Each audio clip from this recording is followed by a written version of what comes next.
She's still laughing.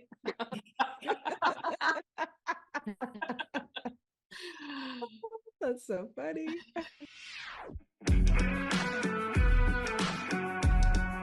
Welcome to 5 Lemons Left. We're the real stuff, the lemons making lemonade. So pucker up, because we're going to be discussing our life's lessons and the nitty-gritty details of our spiritual journeys.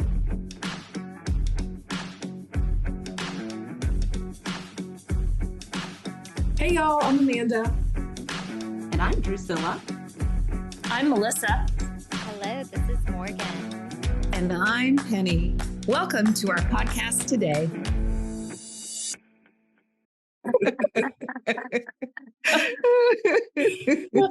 Welcome to another episode of 5 Lemons Laughing. Welcome. This episode, we're talking about vulnerability. Last episode, we were talking about, what were we talking about? Loving ourselves. We were talking about loving ourselves, unconditional love. And something, Drusilla, what was it that really got, I can't even remember. You said it right before the podcast. Yes, one of Brene Brown's one of her top items for loving yourself was to tell your whole story with your whole heart. Yes. And I was like, oh, hell to the no. Like I have boundaries. I have parameters. Let's be real here. Like I could hear our listeners shouting like, no, we got to stop. That's it. Thank you for the reminder. So now today we're talking about vulnerability and what that makes us feel like. For me, being vulnerable, like some safety measures have to be met. I also think like being completely open and honest, a lot of healing has to take place, like deep internal healing to be comfortable. I see it's like such a mental block. I can't even remember. What was it again, Drusilla? Like I can't, my brain won't even think it. Share your whole story with your whole heart. Yes. Yeah. So what would it take to do that? What would it take to do that? So today we are being vulnerable, answering questions like, what do I want you to see about me? And also what I don't want you to see about me. So just pause for a second, everybody. Thank you. Just pause for 1 second. And I want you to close your eyes. And I want you to feel in your body where that shows up, that if there, whatever's showing up, is there any tension? Is there any discomfort? Just feel it in your body when you think about answering the question, what I want you to see and what I don't want you to see about me. Mm-hmm. Yeah. And just take a breath to that area. And let yourself know that you're safe. There's nobody going to bring any harm to you if you answer these questions in this particular setting. I just wanted to just have you guys just pause for a second, just feel it in your body and you can open your eyes whenever you're ready, including you listening in today. If you're driving, do not close your eyes. Yeah, please stay safe. Anyway, because a lot of times, we flit off and we leave our body when we start getting uncomfortable or feel like we might be put into a vulnerable situation. And so I am learning this year to really stay in my body when, I start to feel vulnerable or afraid or some resistance. I just did this exercise in a coach's training that I'm doing with Katherine Woodward Thomas. And I was partnered up with a man. Can you believe that? Mm-hmm. and so at first I thought, like, I don't want to share what I want him to see about me. He went first, though, thank goodness. And then I felt safe. And I just told him everything that that I wanted him to see. Because, it's about blowing your own horn. And some people don't even feel good about that. Like, what's safe because he shared with you vulnerably, or what was Yeah. it that shifted that? Well, he went first. And so I felt safe to be vulnerable too. And he was like, I'll go first if that makes you feel more comfortable. And I said, okay. And I let him go. And yeah, it did. It helped me to feel more safe. It really did. But yeah, I don't know what's coming up for the rest of you. I'm just thinking about that. Penny, thank you so much for talking about that. And Morgan, thank you for asking her a clarifying question, right? Like, because it makes a difference. He volunteered to go first. Mm-hmm. And before we get into vulnerability, I have to talk about safety. Like, this keeps coming up for me. So could we just spend a little bit of time chatting about like the things that we can do or do? That's my 12-year-old. Sorry. Humor, right? Humor to flex. Well, that helps. Humor that helps. Help. Yeah. To get to a place where we can share our whole heart with, what is it, Drusilla? Like, I have a block on this. You should put this in the chat. Really do. Share your whole story with your whole heart. Share your whole story with your whole heart. Yeah. So does anyone have any thoughts about what makes it, how you can share your whole story? Like, what type of healing happens to be able to share your whole story with your whole heart? Well, I was thinking about it in terms of why that was on her list, and some of the things that I read in the course, A Course in Miracles, is related to ridding yourself of the beliefs of that experience, whatever it is that you are feeling that you don't want to share. Mm-hmm. That as long as you hold on to that, then that is why you don't feel safe. It's not that the item itself, what you did or what was said or what happened, has any value or anything that could hurt you, but it's your belief about those things that you feel could cause you pain if people knew about it, or embarrassment or shame. So holding on to that means that you can't be free. And the 12 steps or a slogan or one of these things is, you're only as sick as the secrets you keep. Mm-hmm. Oh, yeah. It's a good one.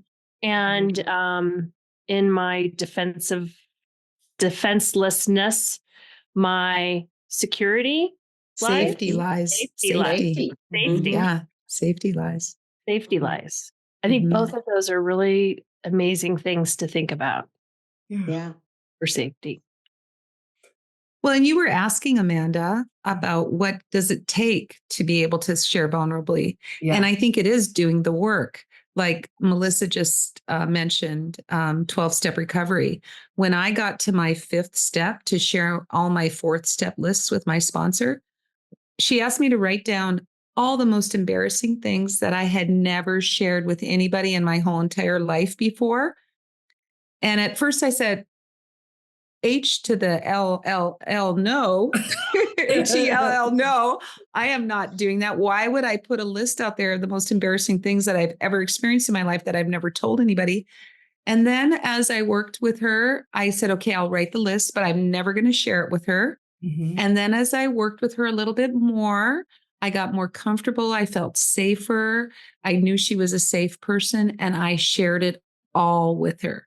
Mm-hmm. And so I think it's just, for me, it's doing the work and being with safe people. Yeah. Yeah. And what is the 5th step? Where you, let's see, 4th step is where you make what is it, Melissa? Help me. God, I just lost it. To myself and others the exact nature of my wrongs. Confess to myself and others the exact nature of my wrongs. That would be 4. And then admit it to myself, to God, and to another human being the exact nature of my wrongs is number 5. So we create all these lists in number 4. We take a fearless and searching moral inventory of ourselves is what number 4 is. Right. And then in number 5, we share it with God, ourselves, and another human being. And so I shared it with my sponsor, but, and God. Sometimes I forget about God in there still, but yeah. So. And that would be something that you would choose the right person to experience that with you, not just anybody, not your husband, because he's there.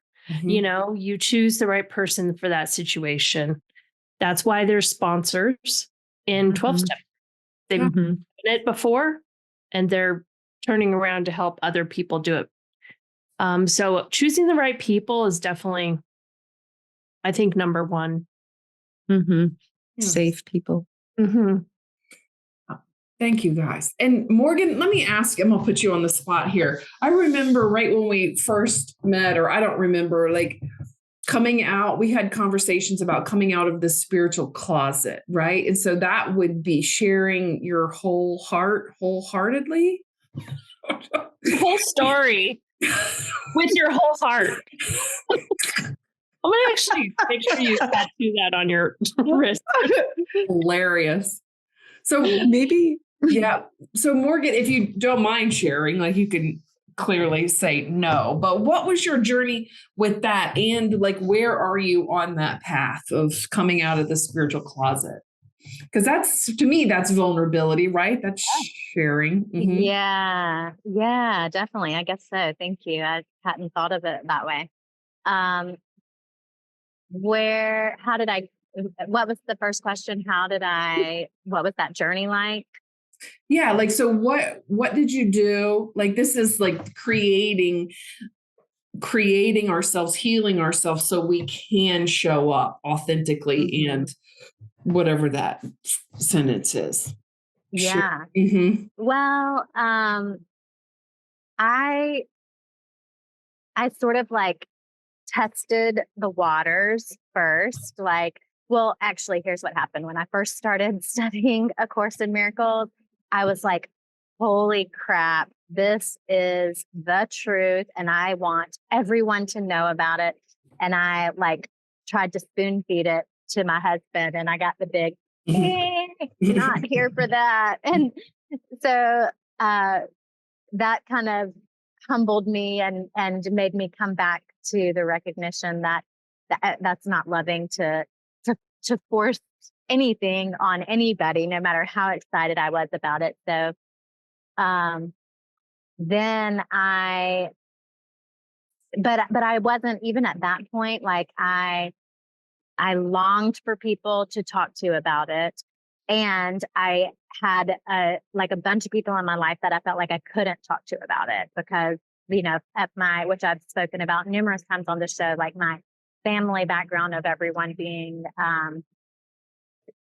Protestant, Southern Baptist, or whatever, not thinking that just thinking they would think it was real new agey and out there, and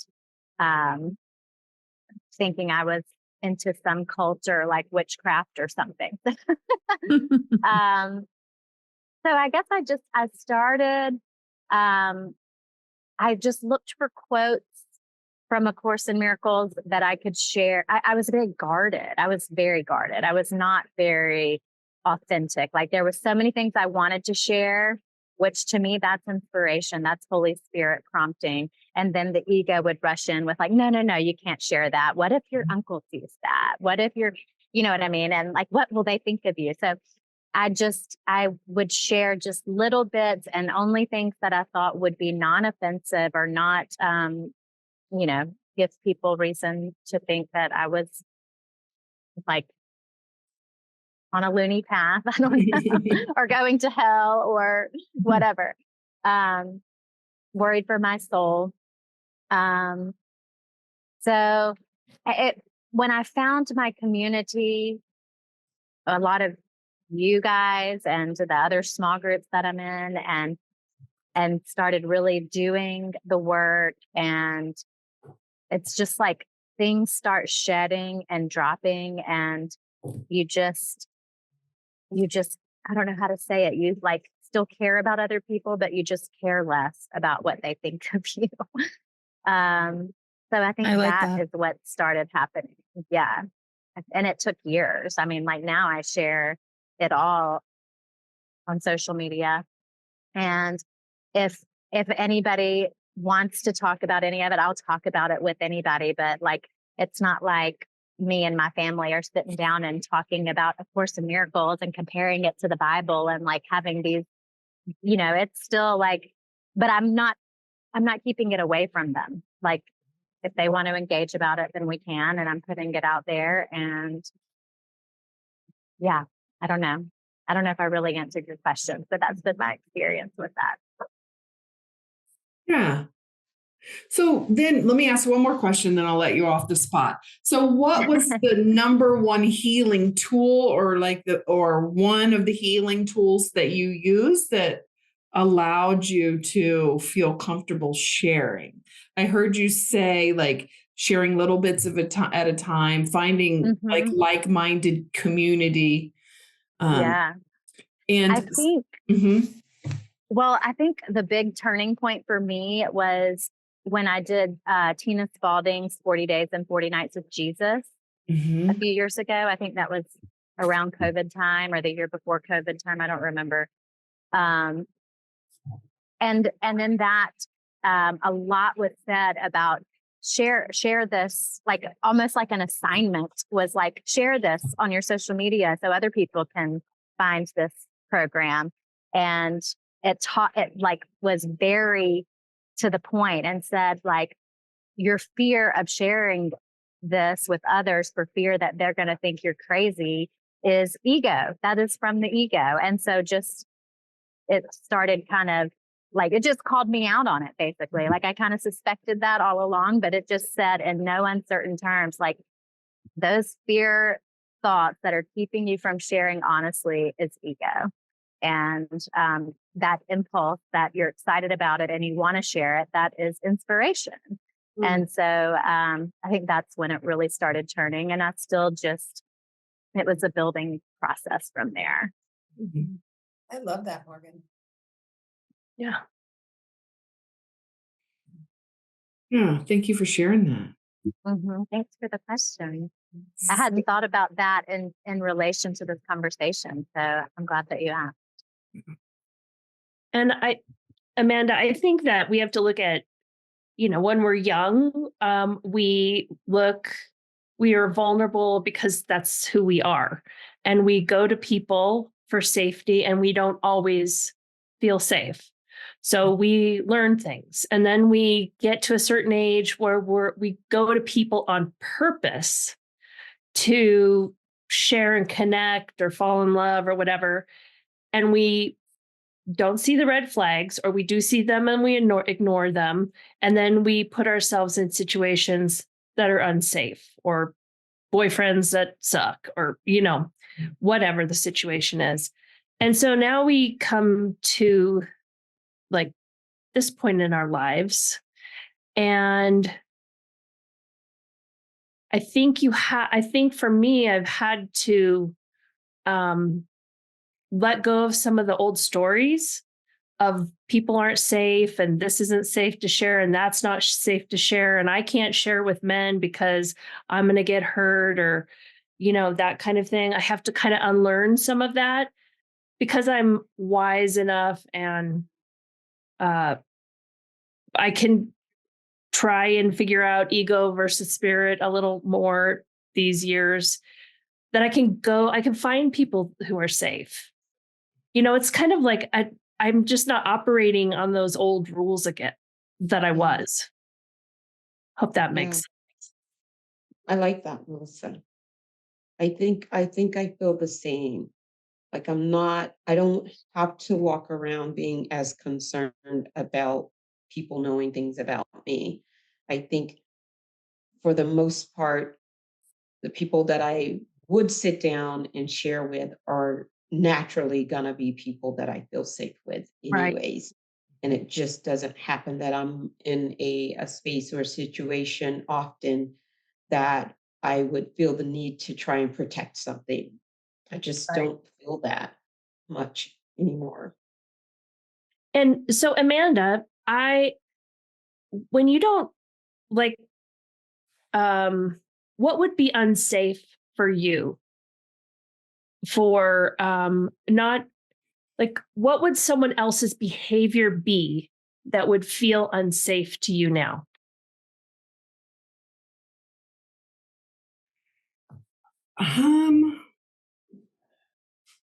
To me now is different. So like the first things that are popping up in my head are like if someone using what I told them against me. Yeah.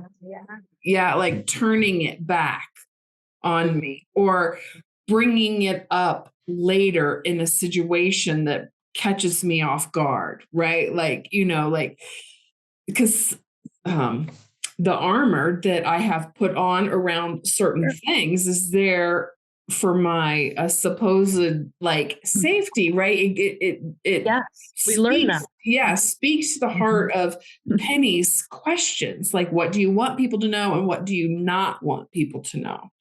So I think that is like the biggest thing that's coming up for me. And I don't have a lot of those hidden things in there like anymore. And also I can feel that I have a few of those hidden things left, just, that are down in the core that I feel like in my stomach, chest area. It's even like on the right side when Penny was asked, like, where do you feel this in your body? And what are you doing? And I consider myself a person that has done a lot of healing work. Yes. I mean, I'm not levitating. I'm sitting on a chair. I'm not just floating here, right? So there's that. And not yet. Not yet, right? Yeah. So did I answer your question? Yes. Okay. Yeah. I think it's the armor. It's the armor, right? Like, how is this going to come back around? So how would they, so let's say it came back around, something came back around. What would those feelings be that you would prefer not to have? That, oh, yeah. Like, so I'm thinking of one particular instant, right? Like a whole scenario in my mind that I don't think that I'm willing to share in this form yet. And I remember it happening. Like when I was going through this, someone in my life, like, let me know, like they shared it with someone else. And immediately I was like, why did you share that? That's my business. This was personal. I don't trust you anymore on the level that I used to. And then my mind puts them in a category of unsafe, never share, never connect with again. And then so fast forward lots of years later, it came up and this person in a public setting just brought it up again. And all of those emotions erupted again. And I was able to pivot. That was maybe 4 or 5 years ago. So like when I think about it, I don't have as much charge and I can have compassion for this person. And it really like fractured our friendship. sure. Yeah. And a lot of it was this person's guilt, like instantly pulled away from me. Right. So that's pretty interesting. Yeah. And yeah. So that's why I have some safety things. And I realized like Drusilla, you were talking about like when you don't care as much or when you don't have anything to hide. I can't remember exactly what you said. I mean, we're all talking about it, but just being to a place, this is where I am. This is all of my stuff. This sharing my story wholeheartedly, right? I still am protecting some of it. Oh yeah, definitely. I think for me, it's twofold, right? The way Melissa just described it and the way we were talking earlier. So there's people who may not be safe to share with, and then there's your own armor that you have, right? And you may have on the armor no matter who's around about that particular subject. Right. Or you may have on an armor just around that person, right? So I think for myself personally, I do certainly have things that I haven't healed, and I know they're not healed. So therefore, I'm not necessarily willing to share. Uh, and so, as it relates to outside of myself, yes, there are people that I would never share certain things with. So I'm Right. not even compelled to Right. be. But that doesn't mean that there's something wrong with me because I don't want to share with that person, right?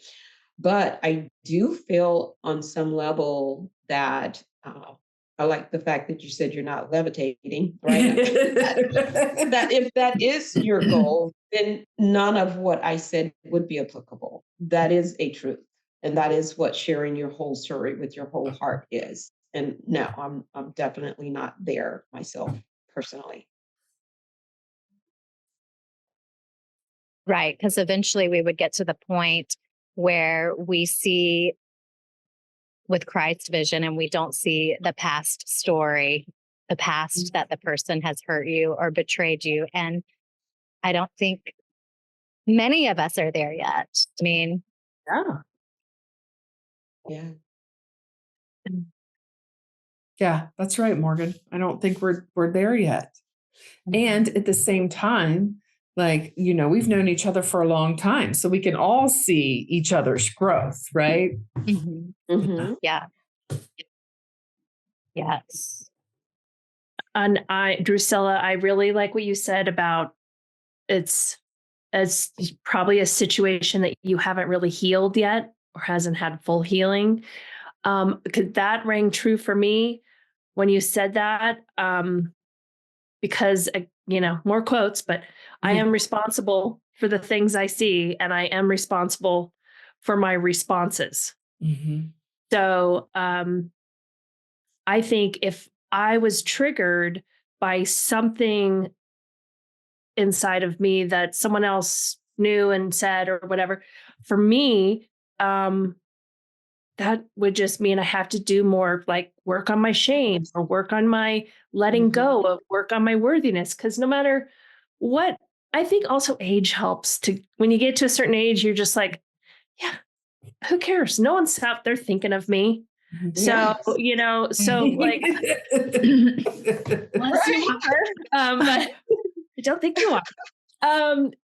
Like it's really the stuff I have to heal. It's all those fingers pointing back at me, Absolutely. Yes. That just made me think about like when John Mark and I, like when he was still in his drinking, which was, the majority of our relationship.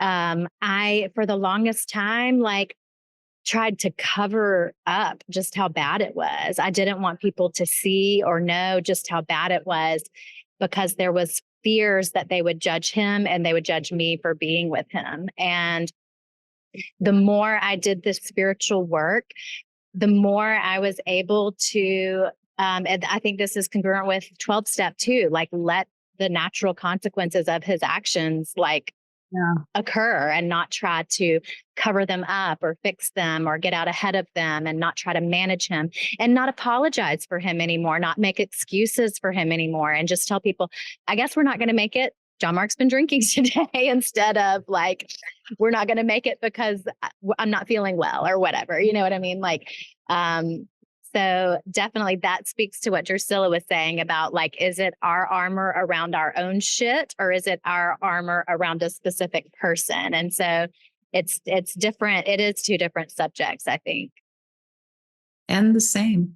And the same. And yeah. the same. Yeah. Because if you don't have anything that you're holding on to, then it doesn't even matter if you're talking to this person who goes and blabs everything. Yeah. Yeah. And I can also see the benefit of sharing what was actually going on versus the cover story, how that could be helpful and healing for someone else who may be going through the same thing or maybe has been through the same thing and can offer me love and support. So it's just like a win-win if we can get that to that space unapologetically. And like, if people choose to judge him or me, which there were certainly people who did that. I lost friends over it. Clean out the trash. Good riddance. They're not my people. Well, and this whole conversation is just leading me to, I mean, we've talked about the work we've all done. Yeah. Amanda talked about the work she's done. Melissa, Drusilla, Morgan, we've all done a lot of work, and we've had a lot of support and help along the way. And so to all of our listeners out there, if you get a coach, a spiritual counselor, a therapist to help you through some of this stuff, so you don't have to be, living with these dirty little secrets, because it's going to kill you. It will literally kill you. It will create health issues in your body, because trauma and shame and guilt live inside our tissues. It does. And it harms us. And so I just wanted to get on that horse and ride it a little bit about getting help. Because you don't have to do this. Horse, Penny. It's a beautiful horse. Yeah. And it was River reading. In the text reading from A Course in Miracles today, one of the quotes was, "Health is inner peace." So right on with what you were saying, Penny. Yeah. And I mean, so Penny, Morgan, Amanda, and Drusilla are all spiritual counselors, so you can reach out to any of them. And Penny and Melissa both are life coaches, and Penny has her new specialties that she's training in as well. Yeah. Penny, where did you feel those in your body when you were guiding us through that little? I feel it a lot. I feel all my tension in my shoulders, in my neck, and then of course in my stomach, my abdominal area. But a lot of my tension is right here in my shoulders. Oh, yeah. So should we, lemonettes, go around and answer the question with at least one thing? Yeah. Sure. Yeah. And there were Penny's questions, so Penny gets to start. And I like that. Yes. And I am okay with that. Yeah, exactly. She had practice. So what I want you all to know about me is that I am committed to helping people. Well, I'll help pets too, but people to really, truly live their best life. I'm committed to sharing the tools that I've gathered along the way. And I've gathered a ton of tools, and they're not complicated or hard. They're pretty simple. So I want you to know that I am here for you. And what I don't want you to know is that I don't fucking have it all together. I don't want you to know that I still have arguments with my husband and my kids. And I don't want you to know that I'm overweight. And I don't want you to know that, I just don't have it all together. I don't want you to know that, because I want you to think that I'm penny perfect. And so, because that's, so you are perfect. I do think you are penny perfect. You guys, I love you. I do too. So who's going next? Melissa. She's not frozen. Well, it's funny because I'm saying like, oh, you just have to heal all this stuff, and you don't have any your armor up. And the minute you said that question, my stomach did so many flips. I can't even tell you.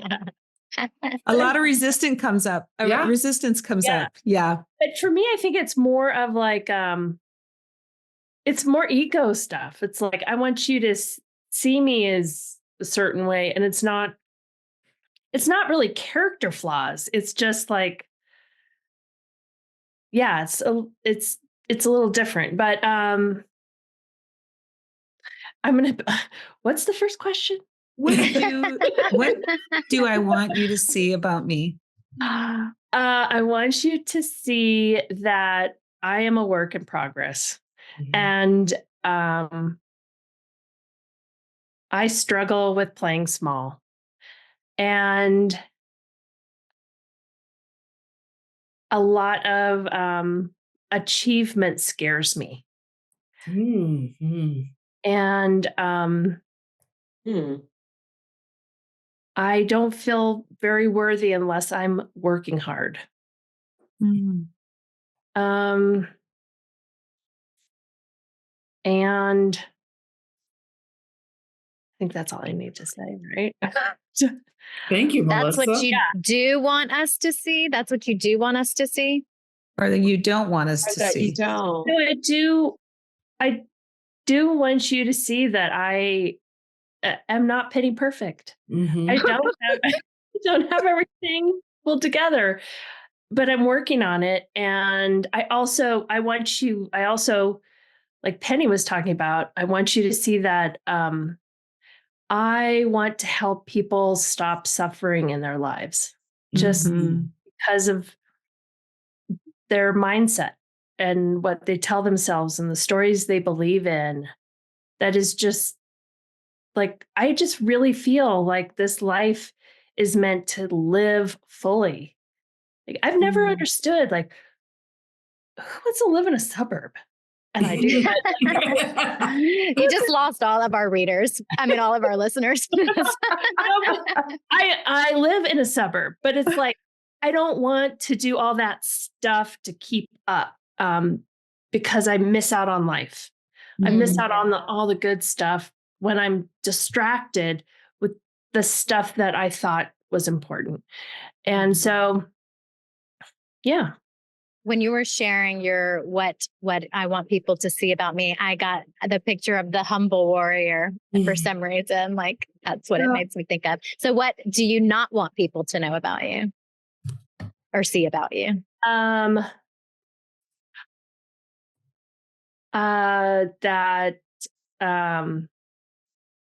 That sometimes I just crumble and go to bed and crumble and hide out and isolate. And I wish that was something I did differently.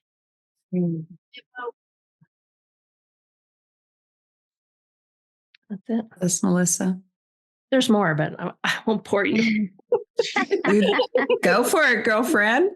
Well, I think Get it off your we're on a chest. time limit here. Yeah, Melissa, keep talking. That means I don't have to. Cass. So do you feel the discomfort in this room, listeners? Yeah.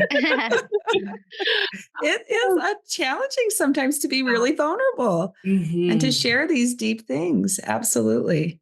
But I know Drusilla's ready.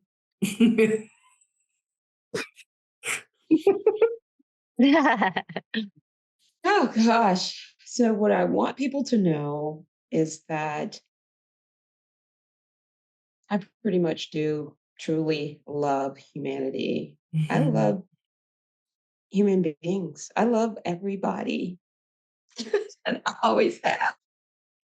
And that I am passionate about this work. I'm passionate about God and peace and love. And what else? I want people to see that I can be silly too sometimes, and that I like to have fun. Girls just want to have fun. That's me. Like God, it. I loved that movie. What I don't want people to see is that I still feel like the little girl. I still feel small sometimes. I do a lot of big things, but I show up even though I'm feeling small. And most people wouldn't think that. Yeah, I'm still very shy and very introverted to my core. So I work very hard to not let people see that. Well, thanks for sharing that, Drusilla. Amanda, it's Morgan. It's a miracle that I'm on this podcast. Yeah. Well, we are so grateful and thankful you are. Yes. Who's next? Amanda, Morgan? Rip that Band-Aid, Amanda. All right. Okay. So what I want people to know about me is that the deep desire of my heart is to live the example of unconditional love, of joy, of peace, to really live that way. And what I don't want people to see is the amount of stuffing down that I do to keep myself from like bursting into light and love, right? Like I really lately I've been just eating a lot, like as much as like I can't even, like I have a hard time sleeping, so I have to eat to like slow my vibration down.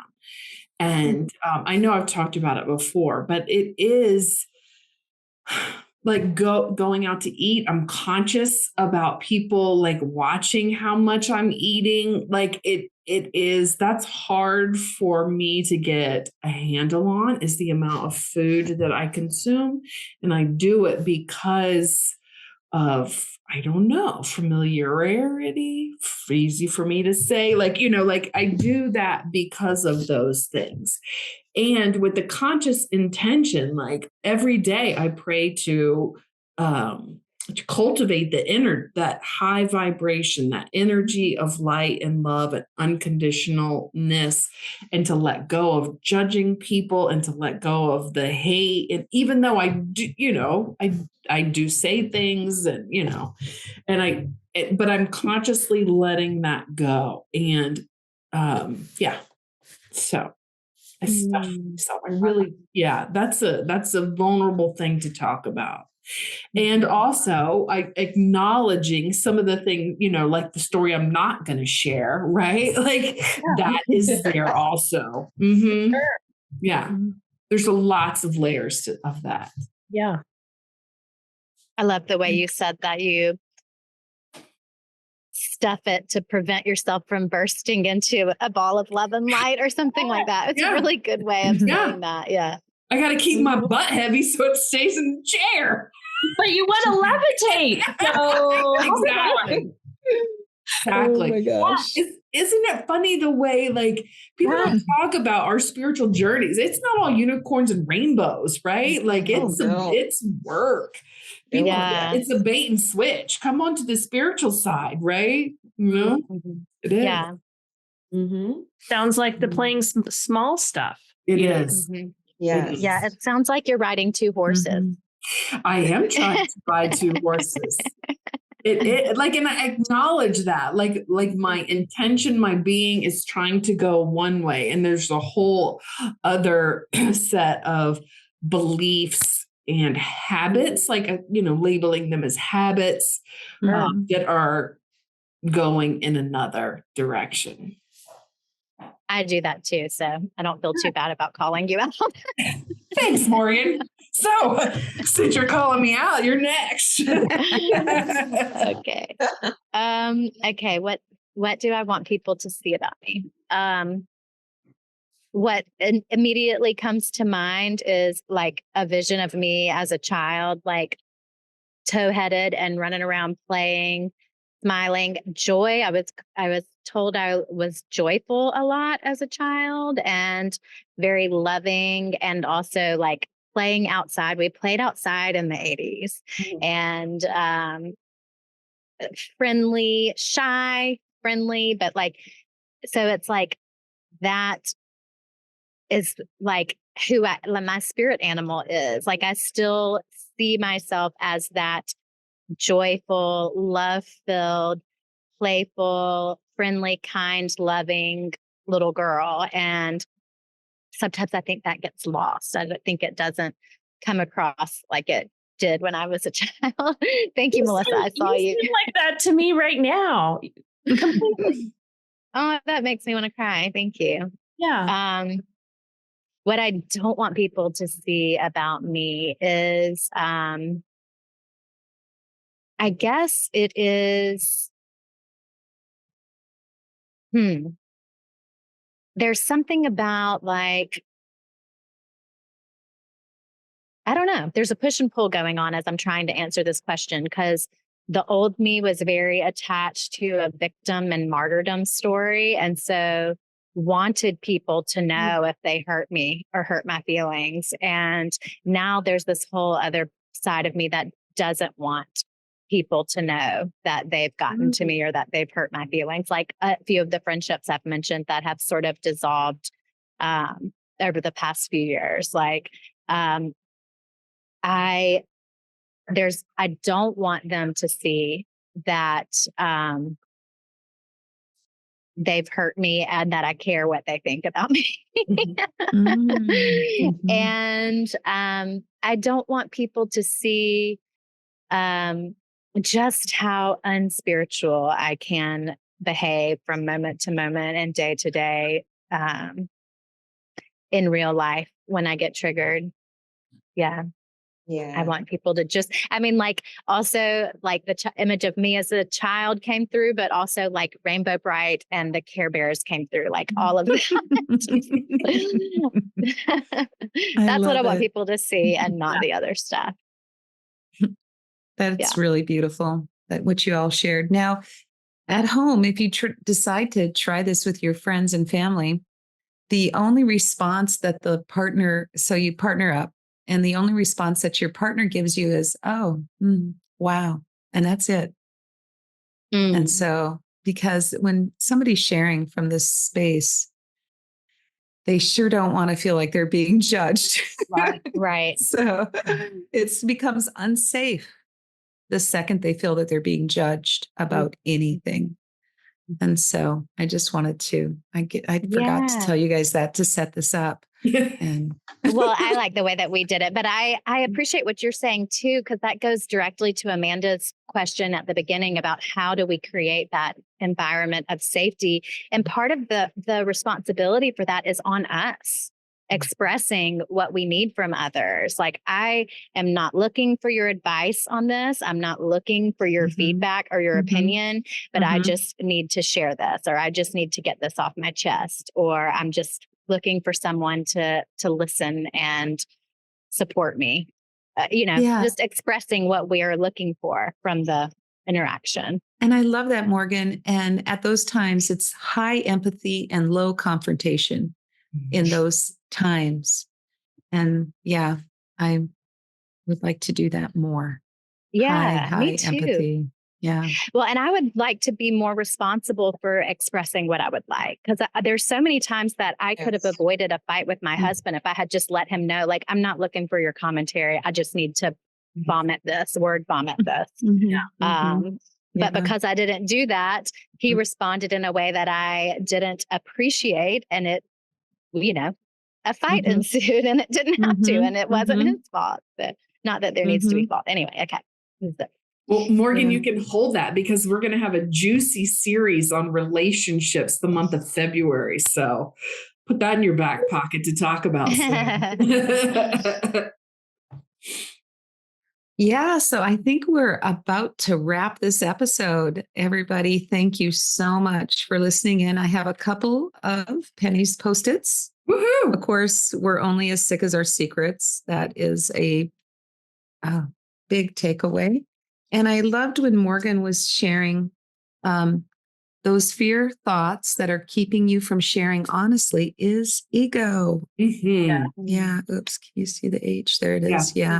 And then, of course, those things that excite you is, I tried to write spirit, but I misspelled it. I don't want you to see that, so I scribbled it out. Those things that I'm excited about and I want to share, that's inspiration. And I wanted to write that's spirit driven, but I misspelled spirit. Anyway, so now you know that I'm not a good speller all the time. Oh, shit. Excuse my language. Anyway, thank you so much for tuning in, everybody. You can find us on all the social media platforms, including all the podcast platforms. We'd love for you to send us comments and share your thoughts, and we're open to that, sharing your thoughts with us. We love the feedback. Yes. Actually, it helps us grow and change. It's in our discomfort that we have the greatest opportunity for growth as well. So get out there, be a little vulnerable with those that you're safe with, and have a really beautiful rest of your week. Thanks, everyone, for listening. Bye. Thank you. Bye. Bye.